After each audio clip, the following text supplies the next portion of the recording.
សូមស្វាគមន៍មកកាន់ Channel Big Collection KA ជំរាបសួរបងប្អូនទាំងអស់គ្នាថ្ងៃនេះចំណេញយ៉ាងខ្ញុំមានខោអាវក្មេងស្រីម៉ូដថ្មីបង្ហាញលោកអ្នក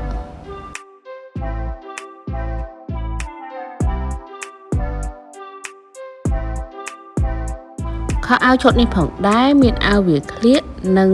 ខោកបោជើងខ្លីផងដែរអាវវាក្លៀកនេះផងដែរជាប្រភេទសាច់កណាត់យឺតវាក្លៀកហើយនឹងសម្រងអាវខ្លីផងដែរ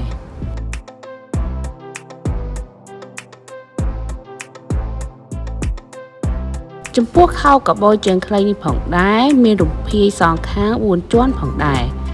ជាប្រភេទខោចង្កេះកៅស៊ូ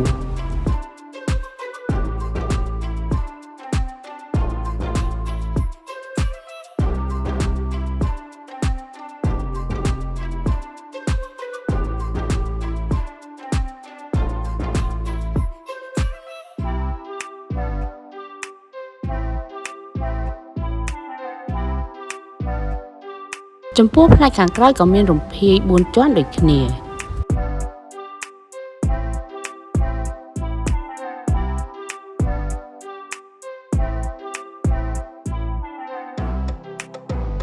ខោអាវឈុតនេះផងដែរមានទំហំពីលេខ120ដល់លេខ170អាចពាក់បានពីក្មេង4ឆ្នាំរហូតដល់14ឆ្នាំ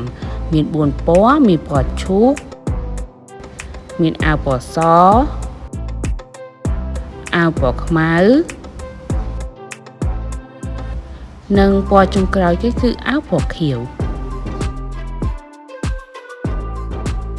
សូមចុច Subscribe និងសញ្ញារូបកណ្ដឹងដើម្បីទទួលបានវីដេអូថ្មីៗពី Channel យើងខ្ញុំ